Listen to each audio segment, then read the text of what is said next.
Wanna ride with me, catch a vibe with me, go get out with me, yeah.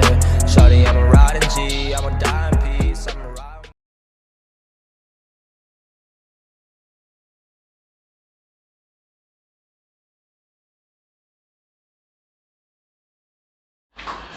Hello les amis, c'est Bart, j'espère que vous allez bien. Moi, j'ai la pêche. Aujourd'hui, je vous présente la vidéo test de ce Doogee X96 Pro, un modèle low cost que j'ai eu l'occasion de tester depuis quelques semaines.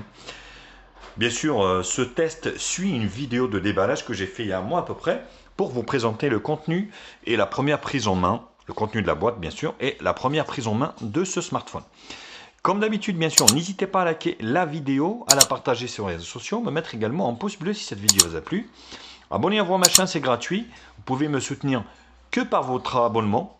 Donc voilà, si vous voulez me suivre et puis recevoir surtout toutes les notifications, vous avez ici la cloche pour l'actionner.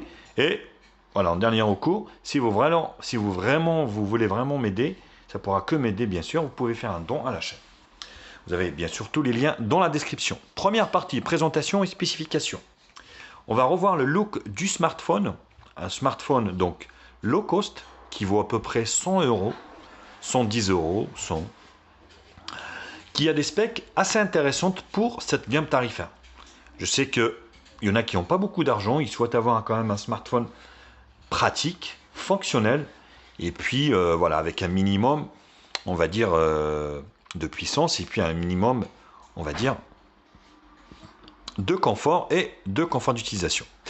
Donc, le look, eh bien, tout en plastique avec un couvercle qui s'enlève. Vous pouvez en fait, ici, vous avez une petite encoche, ça s'enlève. Voilà, ça fait très longtemps que j'ai pas vu de smartphone comme ça. Alors, vous avez ici un petit film ici pour moins chauffer la coque arrière. Vous avez le lecteur d'empreintes digitales ici, une batterie de 4000 mAh, quadruple appareil photo ici. En fait, il n'y en a qu'un qui fonctionne. C'est le 13 millions de pixels de chez Samsung. Je reviendrai dessus après. Dual SIM ici, Dual Nano SIM et micro SD. Donc c'est un très bon point. Plutôt bien. Voilà, donc le dos, il existe en 3 couleurs, il me semble. Donc le dos peut être changé assez facilement. Sur la partie haute, le jack 3.5, sur le côté gauche, rien. Sur le bas, micro principal, port micro USB et la grille haut-parleur. Eh oui. Comme quoi, on est encore, vous voyez, chez Doogee au micro USB. C'est bien dommage qu'ils n'ont pas suivi là-dessus HumidiG. Tous ces modèles HumidiG sont maintenant en USB-C et c'est plutôt une très très bonne chose, honnêtement. Voilà au niveau de l'arrière. Sur l'avant, vous avez la caméra ici. Alors, qui est donnée pour du 8 millions de pixels. Donc, avec une ouverture de 2.0. L'arrière, en fait, c'est une 13 de chez Samsung, principale. Ici. Donc, une 13 millions de pixels. En fait, c'est la S5K3L6 avec une ouverture de 2.2. Franchement, les autres, c'est pour faire diversion. Parce que, voilà, ça ne sert à rien. On reviendra là-dessus quand je testerai l'appareil photo. Donc, le lecteur d'empreintes digitales fonctionne très bien. Là-dessus.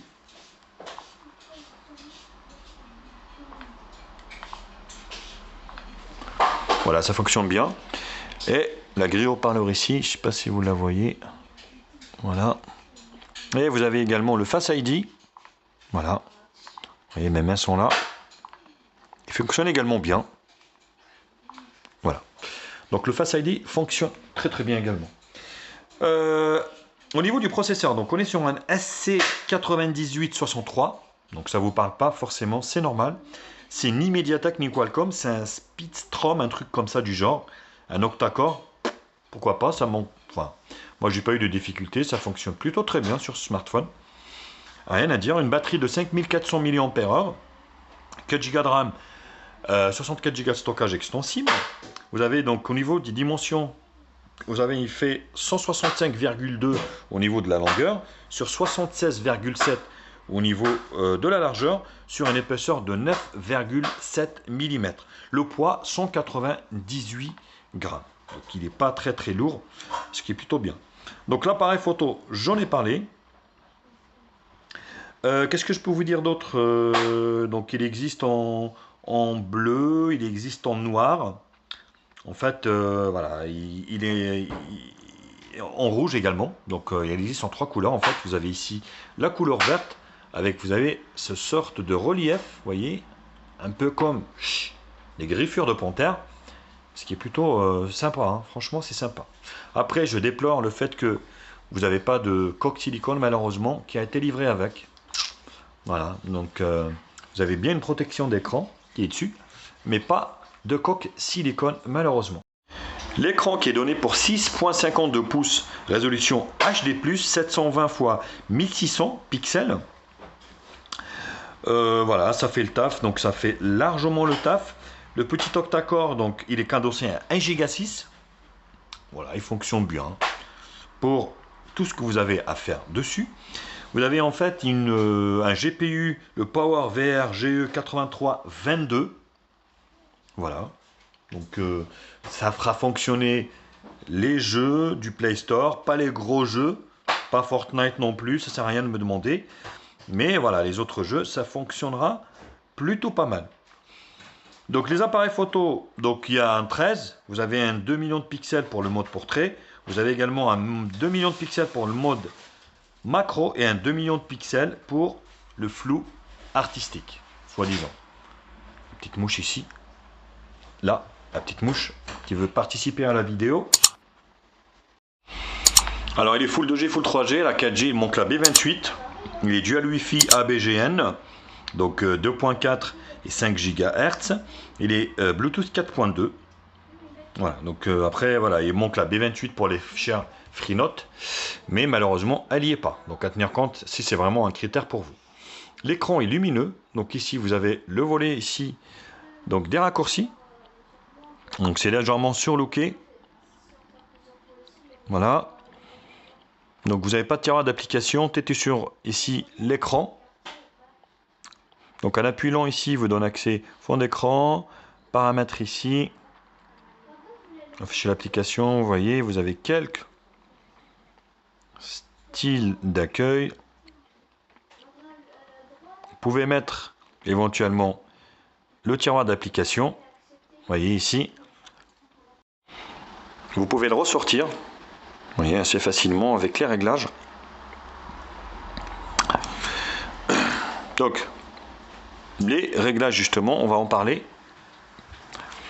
Et réseau, appareil connecté, vous n'avez pas de NFC également. Sur ce modèle, la batterie tient largement 2 jours assez facilement, honnêtement. L'écran, thème sombre, la luminosité automatique.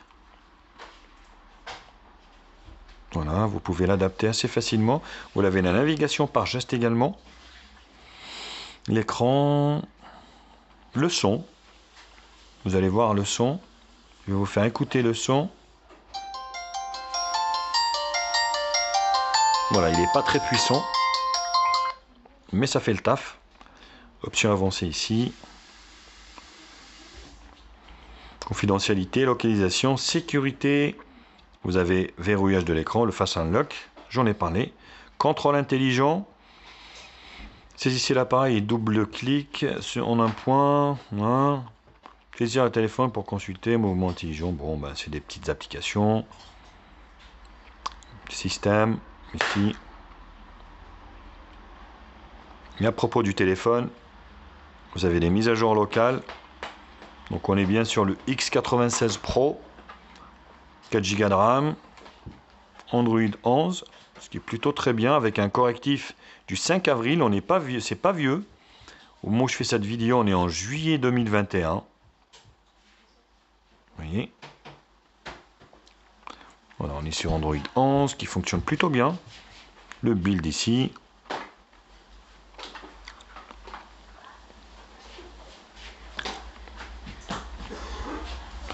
Voilà, au niveau des applications, donc vous avez la radio aussi.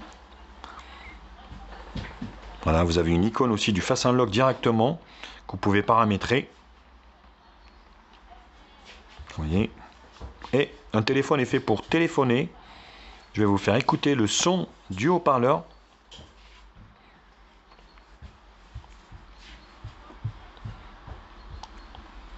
Vous n'avez pas de nouveau message. Menu principal. Alors le son il n'est pas fort, hein. Voilà, je tiens à vous le dire. Pour gérer vos missions personnelles, Que ce soit le haut-parleur ici, que ce soit ici, c'est pas très fort. plus d'informations sur notre répondeur SFR. Vous voyez, c'est pas vraiment très fort. Merci de raccrocher. Voilà. Voilà, après, voilà, faut pas rêver, on est sur un smartphone qui vaut 100 balles, donc faut pas non plus trop lui demander. Allez, donc c'était la première partie, présentation et spécification. Je vous retrouve pour la seconde partie, qui sera la partie benchmark.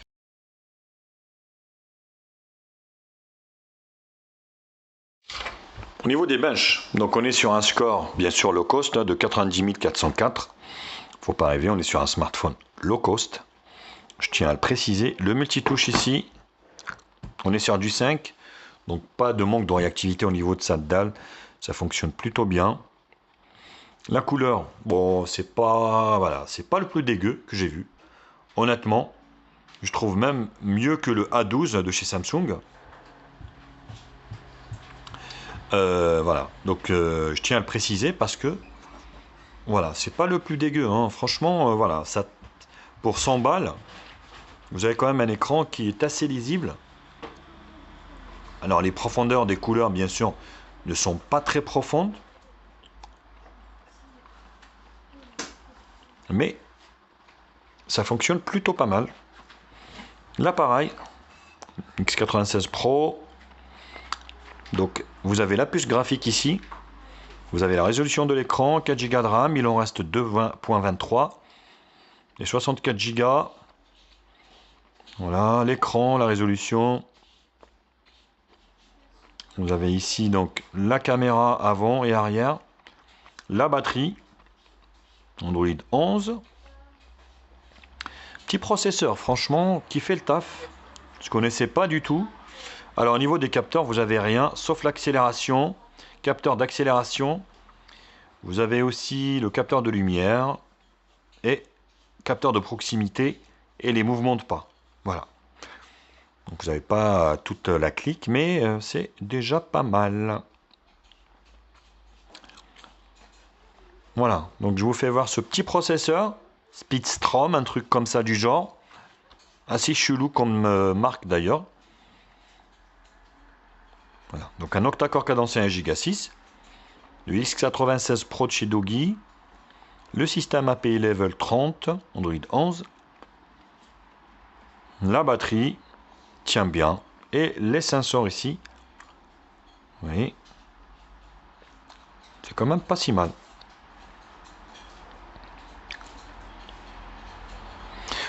On va finir par Display Tester, les images réelles ici que je vous fais voir également. Vous allez vous rendre compte que c'est plutôt réussi. Voilà, je mets à 100%. Bien. Super. Vous voyez. Franchement, ça fait le taf. Vous voyez, paradoxalement, j'ai bien apprécié utiliser ce smartphone pendant mes jours de test, donc c'est plutôt bien. J'ai bien apprécié. Alors, le reste, on va se faire des screenshots. Donc, en toutou, Geekbench, un autre en toutou 91 000, multitouche 5 touches, 3D Mark, PC Mark et un autre en toutou. Voilà, donc j'ai fait 3-4 fois en toutou, PC Mark, 3D Mark, multitouche, en toutou, Geekbench et un autre en toutou. Voilà. J'en ai fini donc avec cette deuxième partie. Je vous retrouve pour la troisième partie multimédia.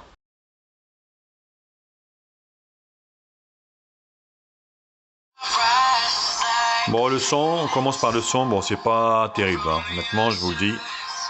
Le son n'est pas puissant. C'est aigu. On sent pas la basse. Bon, c'est pas... Voilà, je suis à fond. C'est vraiment moyen, hein.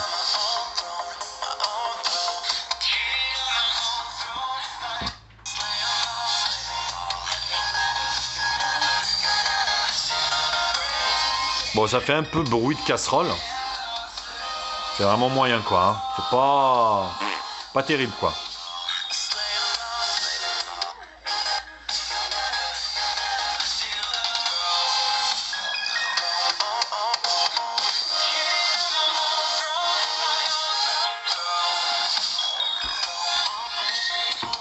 Voilà, le son c'est moyen.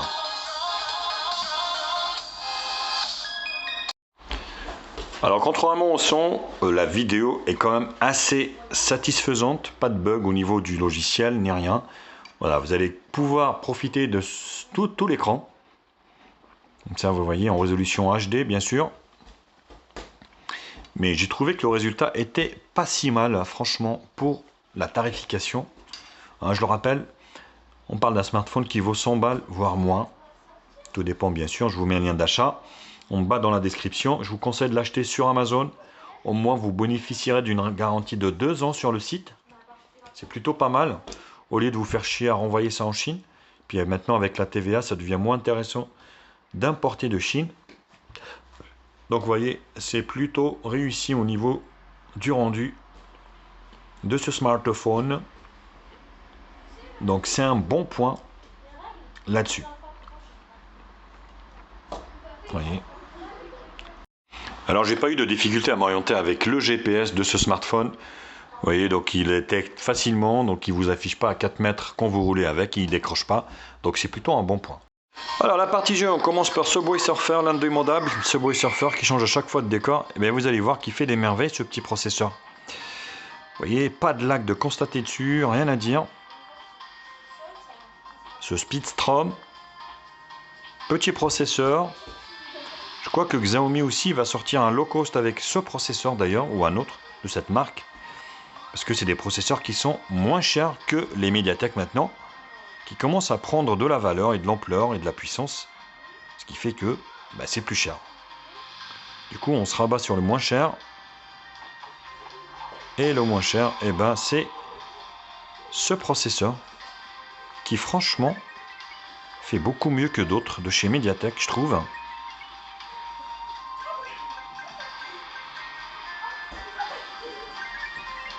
Donc Doogee qui devient de plus en plus une marque sur laquelle on peut compter. Hein, donc voilà, il s'améliore franchement, faut le dire.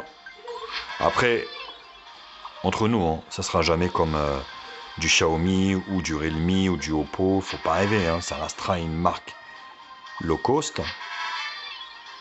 Mais on a le droit aussi de les encourager, de s'améliorer, afin de nous proposer bien sûr des prix intéressants au niveau des smartphones. On enchaîne avec Temple Run. Bon, il a un peu de mal, hein. Mais vous voyez, on voit la limite du processeur. Tout ce qui est PUBG, Call of Duty, Asphalt 9, il va avoir beaucoup de mal. Voilà, c'est vraiment fait pour les petits jeux. Si vous achetez ce smartphone, c'est pour un usage quotidien, c'est pas pour jouer au jeu. Alors des petits jeux forcément type Tetris, ça va marcher, mais dès qu'il y a du relief 3D poussé, il va ramer, il va saccader. Vous voyez, c'est pas très fluide, hein, même si ça fonctionne, rien à dire. Mais je trouve que ça rame quand même. Ça saccade, je veux dire, c'est pas que ça rame, ça saccade. Vous voyez.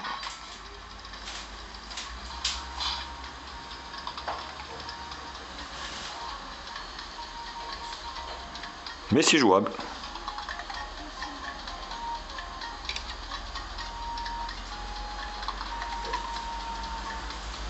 C'est jouable, hein. Franchement, des fois, vous avez également des périodes où c'est vraiment très fluide. Tout dépend, et des fois...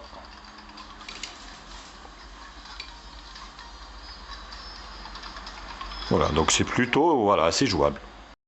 Alors, on termine la partie jeu par Shadow Fight 2. Vous allez voir que c'est jouable, rien à dire. On va zigouiller.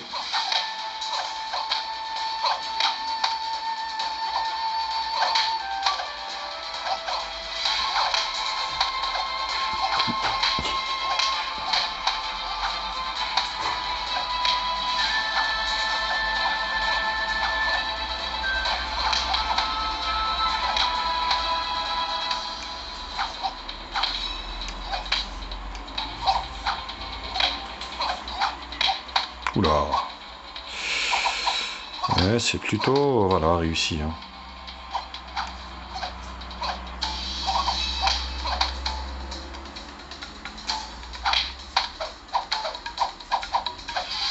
Voilà, donc vous voyez.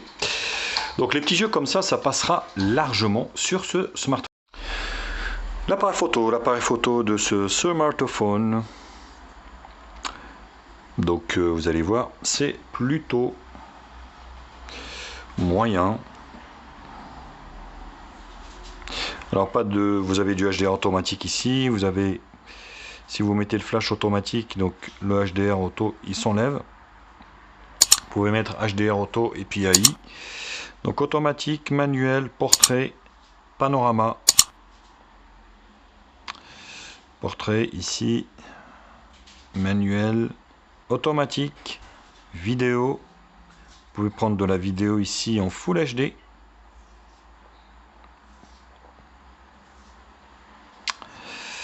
Ralentisseur, donc ralenti hein, bien sûr. Et là vous avez les réglages, donc un menu bien fourni hein, on va dire au niveau de l'interface photo, mais bon le mode macro il sert à rien.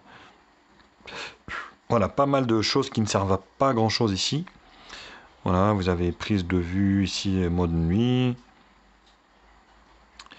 Donc voilà, moi je vous conseille de mettre ça sur automatique, AI, HDR auto, et vous essayez bien sûr d'avoir un minimum de luminosité. Attendez, je vais vous faire ça, regardez-moi ça, la petite lingette.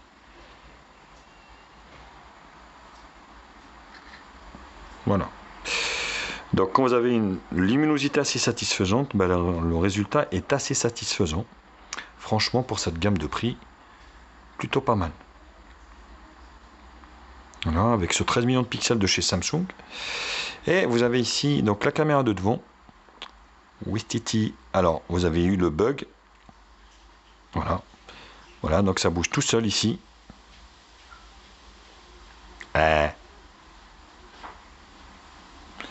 Donc là, vous enlevez AI pour stabiliser. En fait, c'est l'AI qui fait que ça va dans tous les sens. Donc, vous décochez ici et vous mettez sur mode automatique et ça va marcher.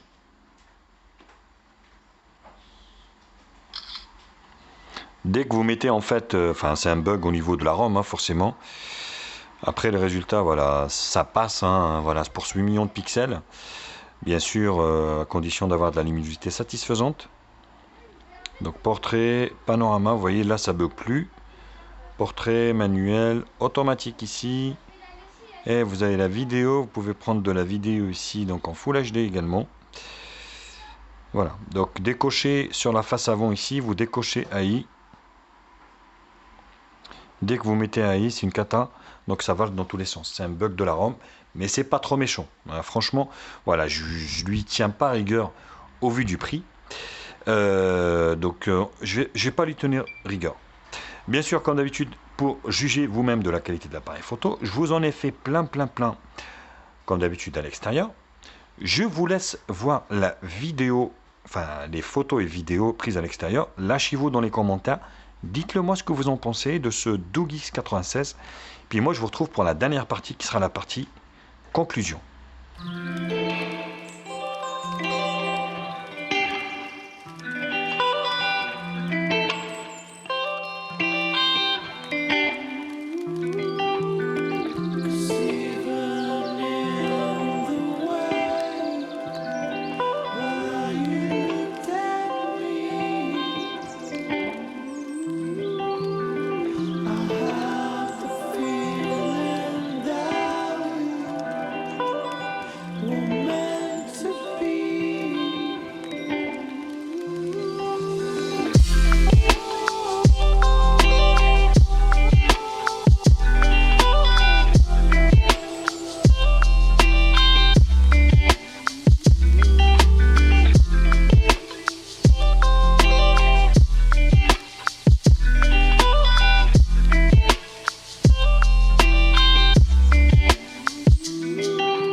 Alors la caméra arrière de ce Doug X96 Pro, qui coûte 100 balles à peu près, on va dire sur Amazon. D'ailleurs, je vous conseille de l'acheter sur Amazon, puisque vous allez pouvoir bénéficier de la garantie de 2 ans sur le site. Donc vous n'allez pas devoir vous batailler avec un vendeur tiers de chez AliExpress. Vous voyez, c'est le champ ici. Donc c'est ce que je vous conseille de faire. Sans moi, vous êtes tranquille. On fait un autofocus sur. Alors c'est pas automatique, vous voyez. Il faut quand même. Hop, vous voyez. Il faut quand même faire à la main. Donc il a un peu de mal. Mais ça suffira largement par rapport à la gamme tarifaire où il est vendu, donc de faire l'essentiel avec ce smartphone.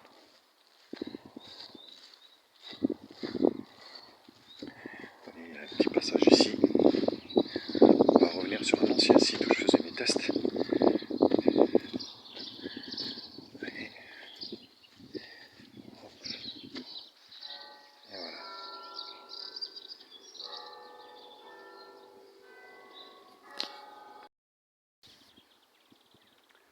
Alors je filme avec la caméra de devant de ce Doogee X96 Pro.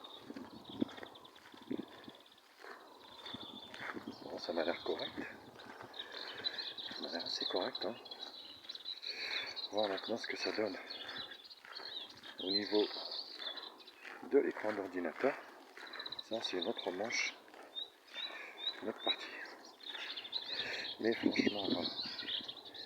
Il en faut des petits smartphones comme ça, à 100 balles, 4 Go de RAM, 64 Go de stockage, un autre accord, quadruple appareil photo, hein, qui passe franchement pour le tarif, on parle d'un smartphone qui vaut 100 balles, largement le prix où il est vendu. Ça les vaut, parce que c'est pas volé, c'est pas non plus catastrophique.